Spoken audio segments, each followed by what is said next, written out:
So let's continue with our chapter. हम सीख रहे थे about legal status and the types of registered companies.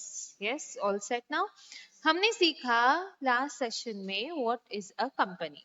So हमने दो words से company का मतलब समझा. Company is a dash word. सबसे पहले Latin word. It's a Latin word originating from dash plus dash. Co plus panis. Co plus panis. Co means together. Panis means bread.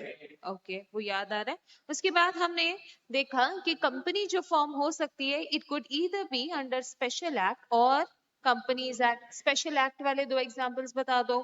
RBI, LIC, SBI. Yes, or tell me two examples of your normal company law. Tata Steel, Reliance, IFC, any company. Yes. उसके बाद definition of a company as per Companies Act. Everybody together. Company means a company registered or incorporated under this act or any previous company law. याद आ रहा है. उसके बाद हमने तीन और डेफिनेशंस देखे. सबसे पहले लॉर्ड जस्टिस का कहना था कि company is an AOP. Company is an AOP, that is association of person who all contribute what money or money's worth and for what purpose trade and business और उससे जो भी profits आता है they are distributed amongst the members. Then proportion of capital contributed decides the share. And these shares are transferable. Obviously there could be some restrictions. बराबर है. Yes, okay. एक minute. इस पे ना एक एको का ऑप्शन है. एको का ऐसे रेगुलेटर है, उसको जीरो कर दो. एको को यू कैन सी दैट. हाँ, hello hello. Okay, so this common stock means your capital. Stock, common stock means everybody investing, anybody can invest, hence common stock. Any common person can invest. Yes. Then so, next is given by Chief Justice Marshall. उन्होंने explain करते वक्त कहा कि सबसे पहले company is an four important words: artificial, being invisible, intangible, existing only in the contemplation of law. याद आ रहा है. उसके बाद mere, being a mere creation of law, it consists of only those properties which the charter of its creation confers upon it. बोलते रहना है बेटा. Either expressly or incidental to its very existence. उसके बाद सबसे easiest, company is an AOP entitled with a common object. Entitled with a common object. Sorted था. उसके बाद हमने केस लॉ देखा था प्रताप रेड्डी वाला. Pratap Reddy TCR research private limited के बिहाफ पर and KBVSN associates and others. यहाँ पे state of Telangana had invited dash tenders. Very good. They had invited tenders and they had put a term and condition that only dash and dash individual and company can put in their tenders. Who had put their tender then? A partnership firm. And because the tender got rejected, they filed a case. So यहाँ पे the court gave a judgment, Supreme Court gave a judgment. It was clearly specified either an individual or a company. Nowhere it would include a partnership firm. Company means a company registered as per the Companies Act. यहाँ तक कल हमने देखा था. Now, legal status of registered companies. A company is an artificial juridical person. Juridical means legal person.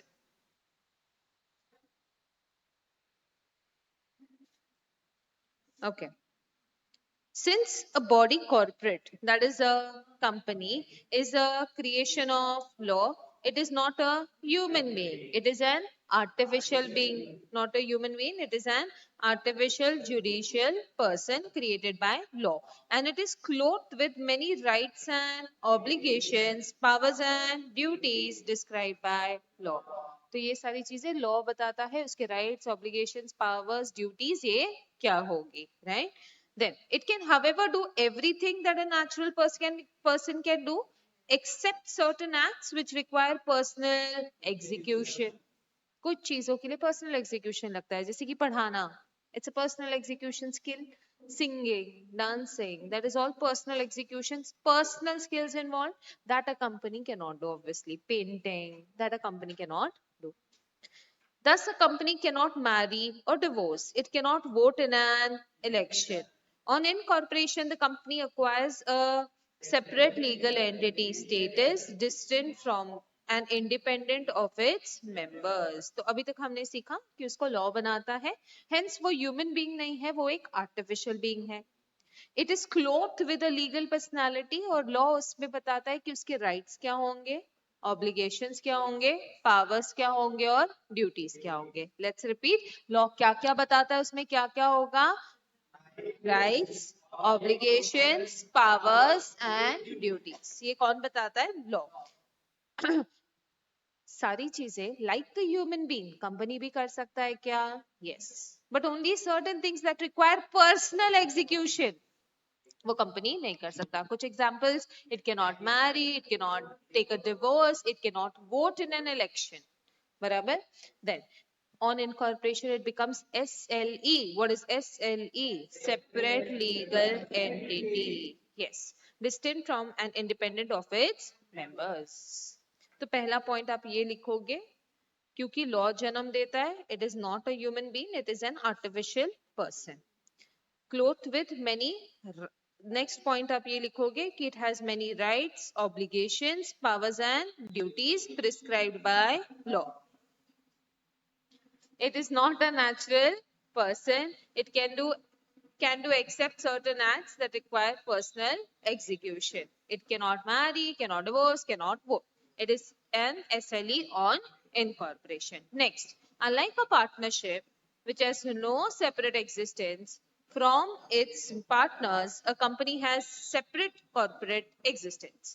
Now there is a difference between partnership and a company. 10-15 minutes. Partnership and company का main line of difference ऐसा है कि SLE concept किसमें होता है, company में, partnership में नहीं.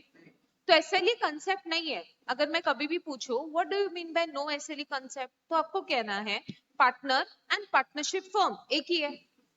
पार्टनर एंड पार्टनरशिप फर्म एक ही है. इन शॉर्ट, इनकी personal, they will be personally liable. Partners will be personally liable. कल को पार्टनरशिप फर्म पे कुछ भी आया तो पार्टनर्स को अपने घर से भी पैसा लाना पड़ेगा. So in short, no distinction between partnership assets and personal assets. No distinction between partnership assets and personal assets. But company में there is a distinction between company के assets and personal assets. Hence there is separate legal entity. करता है. Okay.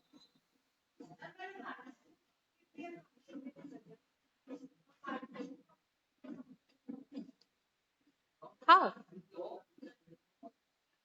Can you register as a partnership firm also and can you register as a company also? Not possible. You can have either of the two, na?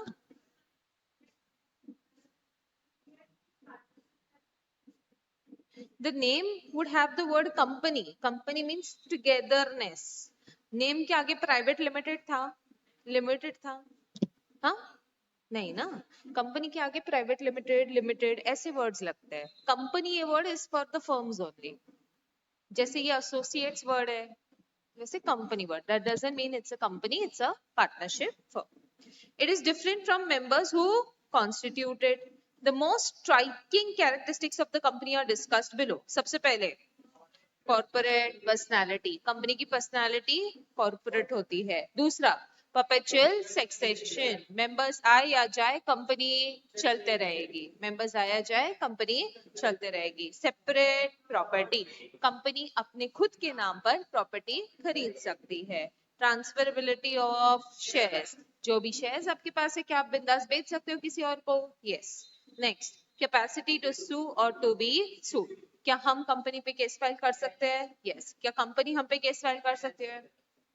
समझ गए. तो ये 5 features हमें learn करने हैं. 2 बार बोल देंगे, लर्न हो जाएगा. सबसे पहले corporate personality, perpetual succession, separate property, transferability of shares, capacity to sue. उल्टा बोलेंगे, उल्टा बोलेंगे, कैपेसिटी टू सू और to be sued, transferability of shares, separate property, perpetual succession, corporate personality. Great. Corporate personality का मतलब अब हर एक चीज को उन्होंने एक्सप्लेन किया है ओके। कॉर्पोरेट पर्सनालिटी कहता है it bears its own name and acts there under. खुद का उसका अलग से नाम है, किसी शेयर होल्डर का नाम चिपका दिया है क्या उसको? नहीं, उसका खुद का अपना एक नाम है। दूसरा, its assets are separate and distinct from its members. Reliance है, रिलायंस के कंपनीज में कैंटीन होगा, राइट? कल को अगर रिलायंस के शेयर होल्डर आप बन गए, मस्त जाके कैंटीन में फ्री का खाना खा सकते हो क्या? वो किसका एसेट है? वो कैंटीन कंपनी का, आपका है क्या वो? कुछ नहीं।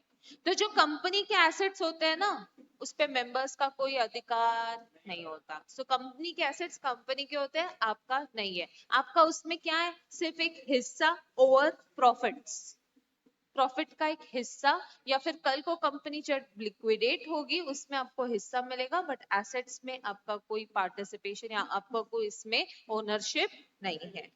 It is different person from the members who compose it. तो जो कंपनी को बनाते हैं और जो शेयर होल्डर्स, जो कंपनी होती है, वो दो अलग अलग लोग हैं। तो shareholder and company are two different person. तो यहाँ पे शेयर होल्डर्स अलग और कंपनी अलग, ठीक है। उसके बाद it can incur debts, borrow money, have a bank account, employ people, enter into contract and can sue or can be sued. ये सारे काम, and it is also capable of owning a property. तो ये सारे काम company कर सकती है। incur debts, what do you mean by incur debts? उधारी पे सामान लेना, उसको incur debts बोलते हैं, ठीक है। to purchase on credit, to purchase on credit। दूसरा, बोरो मनी मतलब लोन लेना, in short. Have a bank account, company के नाम का बैंक अकाउंट होगा, किसी शेयर होल्डर के नाम पे होगा क्या? नहीं, कंपनी के नाम पे। देन एम्प्लॉय पीपल, हायर करता है वो लोगों को।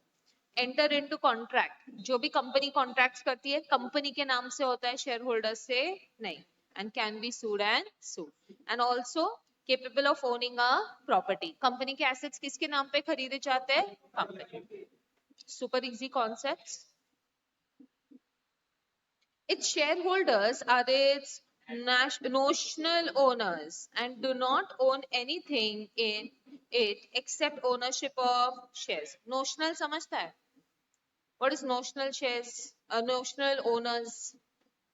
They're not real owners. Okay? Not real. Notional means not real. Imaginary आप बोल सकते हो, ठीक है? या नाम पुरता ऐसे बोलते हैं ना, not real. So they are saying shareholders are not real owners of anything, मतलब जो कंपनी के एसेट्स है ना, शेयर होल्डर्स उसके रियल ओनर्स नहीं है, कंपनी है खुद। शेयर होल्डर्स किसके ओनर्स है? सिर्फ उनके शेयर्स के, except ownership of shares issued and they can be its creditors simultaneously. तो एक शेयर होल्डर के होने के साथ साथ क्रेडिटर भी हो सकता है क्या? यस, वो बात बोल रहे हैं। कैसे? मैंने कंपनी में शेयर्स खरीदे, ठीक है, और सॉरी क्या बोल रहे हो सकता है, हाँ करेक्ट। और प्लस मेरी एक कंपनी है और मैं यहाँ पे मान लो ऑयल बेचती हूँ, ठीक है, इस कंपनी के थ्रू। अब रिलायंस कंपनी के मैंने शेयर्स भी खरीद रखे हैं, प्लस रिलायंस कंपनी को ऑयल भी चाहिए, तो can I give this oil to Reliance company on credit? Yes. तो जैसे ही मैं दे दूंगी मैं क्या बन जाऊंगी? क्रेडिट। तो a shareholder can be a owner as well as a creditor. A shareholder cannot be held liable for the acts of the company even if he holds virtually the entire share capital. अगर मेरे पास किसी company के 100% shares भी है ना, still I'll not be liable personally. I will not be liable personally. OPC, एक person के पास 100% ownership होती है, प्राइवेट कंपनी तो भी मिनिमम कितने लगते हैं 2, पब्लिक में 7, वेरी गुड। तो ओपीसी एक ऐसी कंपनी जहां पे एक ही शेयर होल्डर है, सारा शेयर होल्डिंग उसके पास है, still he is not personally liable, he is not personally liable. The Indian courts have recognized the principle of separate legal entity of a company. TR Pratap Bombay, ED Sassoon Company Limited, it was observed that under the law, an incorporated company is distinct entity, and although all shares may be practically controlled by one person in law, a company is a distinct entity. तो बोल रहे भले एक ही ने वही point बोला है, भले एक ही बंदा सारे शेयर्स होल्ड कर रहा है तो भी there is separate legal entity. Then next बोल रहा है शेयर होल्डर्स। अच्छा, अभी तक हमने किया कि कंपनी जो है वो क्या क्या कर सकती है या फिर उसके मेन फीचर्स क्या क्या है, कॉर्पोरेट पर्सनालिटी कैसी है। तो सबसे पहले उसका खुद का नाम है, उसके एसेट्स जो है उसके है, मेंबर्स के नहीं है, वो जो है it is different from its members who compose it. It can purchase, sorry, it can incur debts, borrow money, have a bank account, employ people, sue and can be sued, and capable of owning a immobile property. फिर हमने सीखा कि the shareholders are notional owners and not the real ones, except they have what? Ownership of shares issued. And they can also be dashed simultaneously, creditors simultaneously. Shareholder cannot be liable for the acts of the company even if he holds virtually the entire share capital. और इसी को यहाँ पे वापस explain किया है। यहाँ तक पूरा clear है? कोई doubt है? Then the shareholders are not the agents of the company. Agent समझता है? Agency concept कहाँ पे है? Partnership में। Partnership में क्या होता है? Every partner is an agent of the firm. Mutual agency concept होता है कैसे? Let me explain, check. Suppose ABCD partners है और ये फर्म है उनकी, या ये मान लो ये फर्म है उनकी और एक कंपनी है, ठीक है। अब ये ABC मान लो इनको कंपनी के साथ कॉन्ट्रैक्ट करना है, पहले तो मेरे को बोलो कर सकते हैं क्या? यस, परचेज सेल कुछ भी कॉन्ट्रैक्ट कर सकते हैं। अब क्या सबको जाने की जरूरत है कॉन्ट्रैक्ट करने? एक गया तो चलेगा, चलो ए जा रहा है कॉन्ट्रैक्ट करने। अब जैसे ये ए कॉन्ट्रैक्ट करने गया, कैन आई से he is binding B, C and D to the contract? In short, अगर ये कॉन्ट्रैक्ट 2 करोड़ का है तो ये देख 2 करोड़ सिर्फ ए ने देना या ABCD ने? इसको बोलते हैं एजेंसी कॉन्सेप्ट, इसको बोलते हैं एजेंसी कॉन्सेप्ट। कंपनी में क्या होता है, पहले तो शेयर होल्डर किसी के साथ कॉन्ट्रैक्ट करने जाता है क्या? कौन जाता है? Board of directors. Board of directors किसके बिहाफ पे जाते हैं? कंपनी के या शेयर होल्डर के? कंपनी के बिहाफ पर। तो there is no agency concept, there is no agency concept. यहाँ पे कैसा हो रहा है, यही लोग ओनर्स है और यही लोग एजेंट्स भी है, बराबर ना। कंपनी में शेयर होल्डर्स ओनर्स है बट वो एजेंट्स नहीं है, they are just owners and not agents. फिर इनके एजेंट्स कौन है कंपनी के? Board of directors. समझ गए पॉइंट को? सो नहीं समझा? पार्टनरशिप में ये समझा है देखो, ओके। कंपनी में अगर तू रिलायंस के शेयर्स खरीदती है तो can you go and contract with the company on behalf of Reliance company? So that shows you are not the agent of Reliance company. समझ आ रहा है? कल को अगर तू रिलायंस के बिहाफ पर कॉन्ट्रैक्ट करने गई तो you will never be in a position of shareholder, you'll be in a position of board of director because only they have the power to do that. So hence they are saying कि जो shareholder होता है ना वो agent नहीं होता। that समझ गए? And they cannot bind it by their acts. The company does not hold its property as an agent or trustee for its members, and they cannot sue or enforce its rights, nor they can be sued in respect of its liabilities. वो बोल रहे देखो partnership में कैसा होता है, कोई भी जो एसेट आएगा पार्टनरशिप में, it is joint property of all the partners.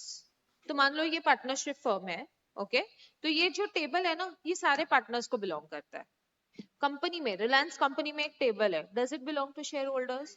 Belongs to the company, बराबर। तो वही पॉइंट बोला है, company does not hold its sorry, the company does not hold its property as an agent और trustee of its members. तो company उसको members के behalf पे होल्ड नहीं कर रही, खुद के लिए होल्ड कर रही है, खुद के बिहाफ पे होल्ड कर रही है। And they cannot sue or enforce its rights, nor can they be sued in respect of its liabilities. तो shareholders asset के लिए हिस्सा मांगने के लिए they cannot sue the company, at least till the company does not go into liquidation. समझ आ रहा है? कल को आप जाकर नहीं बोल सकते कि मैं कोई एक लैंड अगर रिलायंस का है तो मैं को इसमें हिस्सा चाहिए, you cannot fight for that. समझ आ रहा है? And also you cannot incur any liabilities in respect of that. तो कंपनी के बिहाफ पे सपोज आप चाय पीने गए, अच्छा अभी चाय पीने गए थे, सपोज आपने रिलायंस के भी शेयर्स खरीद लिए, क्या आप बोलोगे पैसा रिलायंस देगा? आपने क्या आप लाइबिलिटी रिलायंस पे थोप सकते हो अपनी? So you cannot incur any liabilities on behalf of the company. कुछ शॉपिंग वॉपिंग करके और बोलेंगे पैसे रिलायंस देगा, नॉट पॉसिबल। तो आप नहीं बोल सकते मैं नहीं, मेरी कंपनी पैसा देगी, अरे यू कैन नॉट इंकर liabilities on behalf of the company. इसलिए तो बोला है तुम नोशनल शेयर ओनर्स हो, समझ आ रहा है? तुम कैसे हो? नोशनल ओनर्स हो। वही अगर तुम्हारा प्रोप्राइटरशिप होता तो चल सकता था ना, पैसे दुकान पे से लेके जाना, समझ आ रहा है?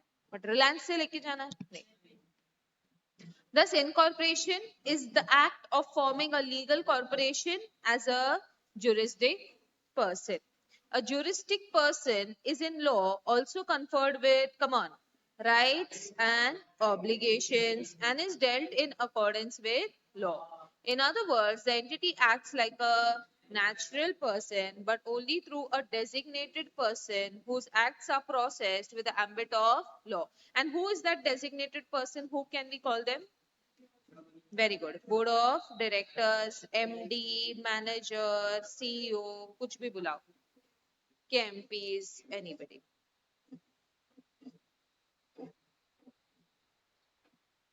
Take 30 seconds. ये पैराग्राफ पढ़ लो, जो नहीं समझा पूछो, यहाँ से यहाँ तक पढ़ लो।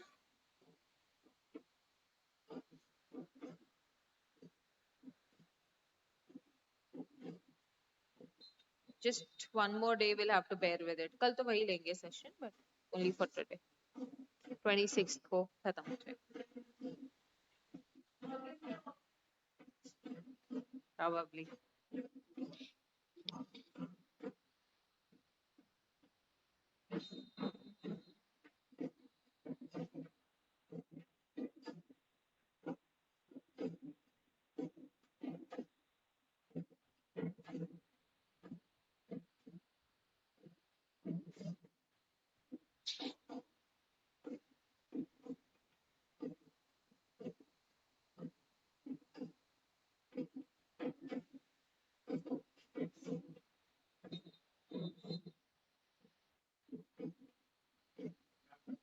Yeah.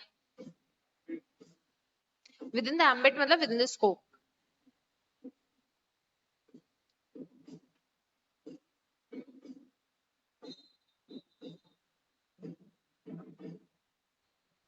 Okay.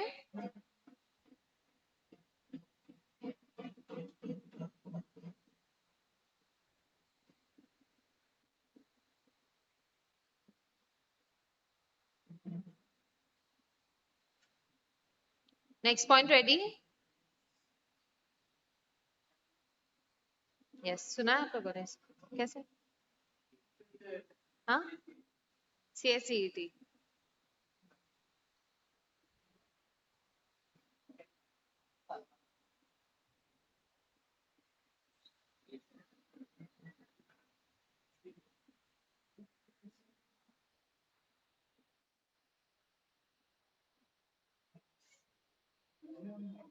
Check.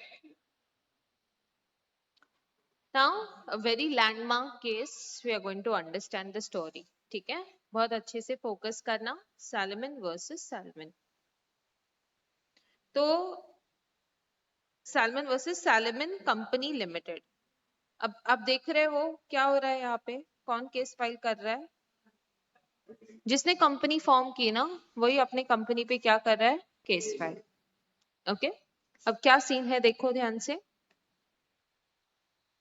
यहाँ पे मिस्टर सैलमन नाम का एक बंदा था जिसका पहले एक सोल प्रोप्राइटरशिप हुआ करता था, जिसमें वो बूट मैन्युफैक्चरिंग का काम करता था। ठीक है, sole proprietorship, and it was going great. So one day he decided, let's make this business big and let's register as a company. So what he did was, इसी को इसने एक कंपनी फॉर्म में क्रिएट किया और इस company के जो शेयर्स है ना अपने फैमिली मेंबर्स में बंटवा लिए। ओके, सो एक शेयर उसने अपने वाइफ को दिया, एक एक शेयर अपने 4 बेटों में बांट दिया, तो 4 सन्स में 4 शेयर्स दे दिए, एक शेयर अपनी डॉटर को दे दिया और बाकी शेयर्स उसके पास आ गए, बाकी सारे बचे हुए शेयर्स उसके थे। अब जब उसने ये सोल प्रोप्राइटरशिप का बिजनेस कंपनी को ट्रांसफर किया तो सारे एसेट्स कंपनी को ट्रांसफर किए, वैसे की वैसे, मतलब बिजनेस चल रहा है और इसी को मैंने क्या लगा दिया, कंपनी। बट ऑन पेपर अगर आप देखो तो सोल प्रोप्राइटरशिप से बिजनेस कंपनी को ट्रांसफर हुआ है, बराबर ना। तो यहाँ पे क्या हो रहा है, एसेट ट्रांसफर। तो कहीं पे तो कंपनी हैज टू पे back for these assets, company has to give something to the sole proprietorship in exchange of the assets. तो इसको कहते हैं परचेज कंसिडरेशन। क्या कहते हैं, परचेज कंसिडरेशन। तो अब कंपनी को परचेज कंसिडरेशन किसको देना था, सोल प्रोप्राइटरशिप को। इन शॉर्ट सोल प्रोप्राइटरशिप मतलब ही मिस्टर सैलमन एक ही होता है ना। सोल प्रोप्राइटरशिप में there is no separate legal entity, owner and business is one and the same. So they had to give consideration to Mr. Salmon. So what they did was, the consideration amounted in pounds 38,782. 38,782. Now इसमें उन्होंने कैसे किया, 20,000 के shares दे दिए, 10,000 के debentures दे दिए। We all understand what debentures are, yes? And 8,782 rupees cash में। कैसे दिया, कैश में। किसको, सैलमन को। तो अब समझो 20,000 शेयर सैलमन के पास है, 10,000 वर्थ उसके पास क्या है, डिबेंचर्स, एंड 8,782 कैश में दे दिया, सेटल हो गया। अब कुछ साल कंपनी ने काम भी किया, कुछ सालों बाद एक जनरल ट्रेड डिप्रेशन आया था, यस, जहां पे जनरल ट्रेड डिप्रेशन, जहां पे रिसेशन सॉर्ट ऑफ आया था और सारे बिजनेसेस ठप हो रहे थे, तो इसका भी बिजनेस ठप हो गया। ठीक है, अब इसका बिजनेस जब ठप हुआ तो company went into winding up, company went into winding up, और उस दिन उनकी बैलेंस शीट कुछ ऐसी दिख रही थी, उनके पास एसेट्स थे worth 6,000 pounds almost. Okay, 6,000 pounds के एसेट्स थे, बट लायबिलिटीज जो थी दे वर मच मोर। अब लायबिलिटी में एक तो यही एक लायबिलिटी होगी, 10,000 के क्या थे, डिबेंचर्स, और एक लायबिलिटी थी ऑफ क्रेडिटर्स पाउंड्स 8,000। अब जिन्होंने थोड़ा बहुत अकाउंट्स पढ़ा है ये आपको पता होगा कि जब कंपनी वाइंडिंग अप में जाती है तो प्रोसीजर क्या होता है कि हम सारे एसेट्स लेते हैं, उसको बेचते हैं, उससे रियलाइजेशन मतलब पैसा आता है, और उन पैसों से हम क्या करते हैं, लायबिलिटीज पे ऑफ करते हैं। तो ऐसे ही एसेट्स बेच के कितना आने वाला था, 6,000 पाउंड्स, वो पैसा लेके लायबिलिटीज पे ऑफ करना था। अब जब लायबिलिटीज पे ऑफ करते हैं ना तो एक सीक्वेंस होता है, क्या होता है, सीक्वेंस। सीक्वेंस में अगर मैं आपको ऑप्शन दूं तो आप मेरे को आंसर करना, सिक्योर्ड वर्सेस अनसिक्योर्ड।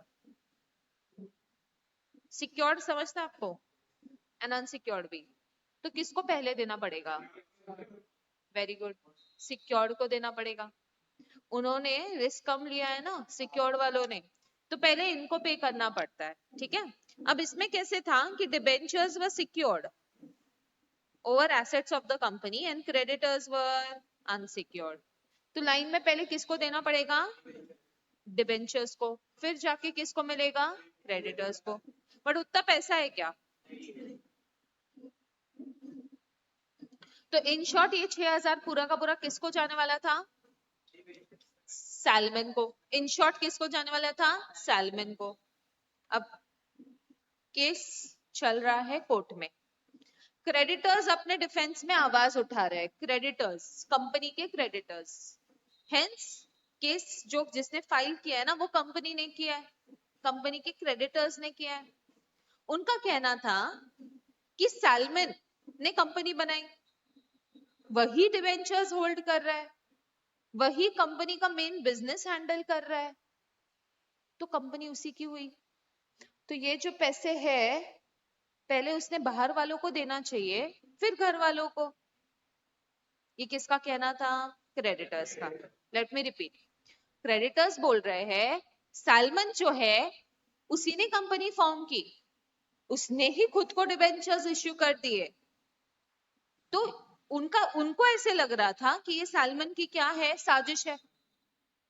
उसी ने कंपनी फॉर्म की, डिबेंचर्स खुद को इश्यू किया, और अब पैसा भी खुद ही लेके जा रहा है। बाहर वालों को देना चाहिए ना पहले, घर वालों से पहले बाहर वाले की लायबिलिटीज पे ऑफ होनी चाहिए, वो तो घर वाला है। बात समझ आ रही है? तो अब मुझे बताओ कौन केस जीतेगा, क्रेडिटर्स या सैलमन? सबको लगता है सैलमन, क्यों? Separate legal entity concept. Concept कहता है सैलमन अलग, सैलमन की कंपनी अलग। तो अगर भले ही सैलमन ने कंपनी फॉर्म की और सब कुछ किया, बट वाइंडिंग अप के टाइम पे सिक्योर डिबेंचर को ही पैसा मिलेगा, फिर चाहे वो कोई भी होल्ड करे। शेयर होल्डर भी बाहर का ही हो गया ना फिर। तो सैलमन भले ही होल्ड कर रहा था, he will get the entire amount. ये लॉर्ड्स ने, लॉर्ड्स मतलब कोर्ट्स ने उस टाइम पे अनाउंस किया। Sorry, no, nothing, nothing. बहुत आवाज आ रहा है। Have you understood? Let's repeat the case once again. So this is about Salmon versus Salmon Company Limited. So सबसे पहले fact you're going to say Salmon was a sole proprietor of a boot manufacturing company. He converted the company, sorry, he converted the sole proprietorship into a company. After converting it into a company, he issued shares to his family members, one for wife, 4 sons में 4 each, one for the daughter, and baki shares were with him. Now, the transfer has happened from a sole proprietorship to a company. Hence, what was required? Purchase consideration. The company, in the form of purchase consideration, gave 20,000 K shares, 10,000 K debentures, and 8,782 ka cash. But due to some reason, the company went into losses and it went into winding up. On winding up, the company had assets worth rupees 6,000, but liabilities made, there was secured debentures of 10,000 pounds and unsecured creditors of 8,000. Now, sequence wise, whom should the company pay first? Secured debentures. But the creditor said, since the company belongs to Salman, since he himself had issued the debentures to himself, here he's like an agent of the company and he has created this scenario in the company. So creditors were asking to pay the entire asset amount to them and not to Salman. Here the Lord said that the concept of separate legal entity will apply, wherein Salman is different from the company. So shareholders are different from the company. Have you understood the case? Hello क्या बोल रहे हो? Ma'am, external liabilities पहले पे of करते हैं ना, लेकिन Okay. Sorry, क्या बोल रहे हो बेटा? शार्दुल? एक्सटर्नल लायबिलिटीज पहले पे ऑफ करते हैं ना, लेकिन वाइंडिंग अप के टाइम External liabilities क्या? पे पहले ऑफ पे करते ऑफ हैं ना। करना चाहिए is what you are saying? Yes yes. Yeah, right. So even debenture is an external liability. See, that is the real concept of separate legal entity. Now, Salman is different from his company. He's like a third party to the company. So even debenture is external liability. Equity is the internal liability. But then okay okay. debenture is external liability. है ना? Equity shares yes क्या होता है? Equity बात नहीं हो रही है, इक्विटी का पैसा नहीं दिया जा रहा है सैलमन को, उसको डिबेंचर्स का पैसा दिया जा रहा है। Okay, yes ma'am, thank you. Purchase consideration मतलब समथिंग इन रिटर्न। तो तूने अगर मेरे को कुछ ट्रांसफर किया तो मैंने उसके बदले में कुछ तो देना है। क्यों देंगे? क्योंकि अभी सोल प्रोप्राइटरशिप बिजनेस कंपनी में ट्रांसफर हुआ, तो कुछ तो दिखना चाहिए ना। Transfer from sole proprietorship to company, again they are two different people, free में थोड़ी ना ट्रांसफर करेंगे। तो सैलमन ने अपना सारा एक कंपनी में भेज दिया। अब हमने अभी कहा कि कंपनी अलग और सैलमन अलग, तो कुछ ना कुछ बदले में सैलमन को कंपनी से लेना पड़ेगा, तो उसने ये सारी चीजें ली। समझ गए? क्योंकि अब वो कंपनी उसके अकेले की नहीं है, वाइफ है, बच्चे हैं, सारे की है। Now he is taken purchase consideration at par, अगर कंपनी वर्क करेगी। यस, तो उसका भी एक प्रिंसिपल है। जब भी कंपनी, हमने ये सीखा था कि कंपनी और शेयर होल्डर के बीच में एक पर्दा है, बराबर ना, कॉर्पोरेट वेल है। तो जब ऐसे कोई शेयर होल्डर कंपनी के थ्रू फ्रॉड कर रहा है और छुप रहा है उस पर्दे के पीछे, तो तब वो पर्दे को उठाया जाएगा और ये चेक करेंगे कि उसके पीछे कौन है और उसको सजा दी जाएगी।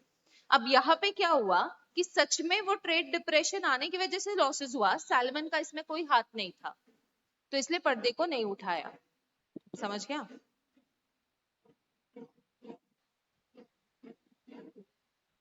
चलो एक बार आपको मन में वो केस लॉ पढ़ना है, स्टार्ट रीडिंग।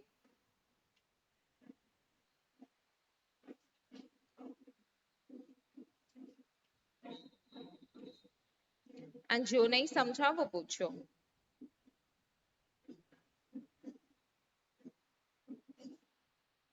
यहाँ पे सिर्फ आपको एक लाइन ऐड करनी है, यहाँ लिखो Salmon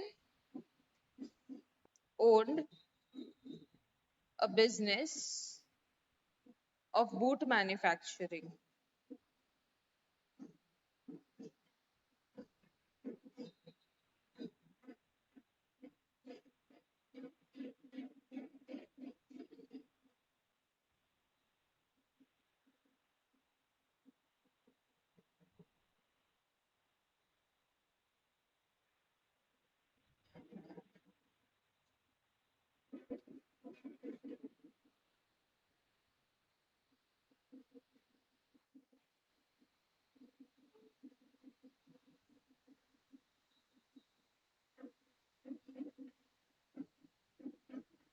पढ़िए case.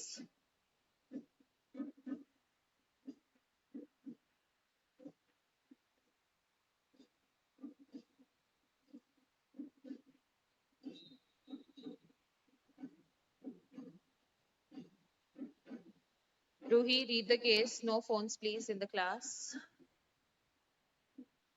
Sorry? It's given in the book. Sorry? हाँ.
Courts. The judges, basically.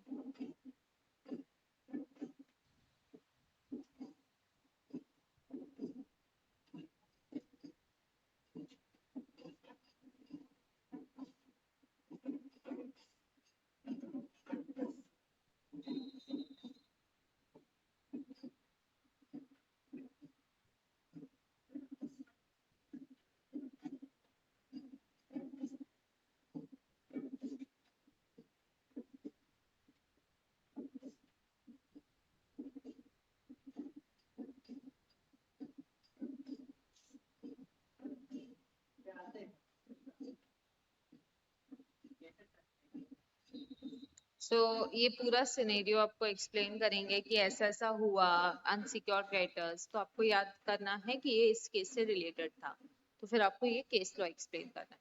तो ये ही स्टोरी फॉर्मेट में देंगे। यहाँ पे सैलमन का नाम यूज किया है, वहां पे एबी का नाम यूज करेंगे, किसी और का नाम ऐसे। विल प्रैक्टिस सब क्वेश्चंस। याद कैसे करना है आपको? एग्जैक्ट स्टोरी पता होनी चाहिए, फैक्ट्स पता होने चाहिए। तो जैसे मैंने ये ड्राइंग फॉर्मेट में बनाया है, उसी फॉर्मेट में आप अगर एक बना लोगे तो आपको याद रह जाए।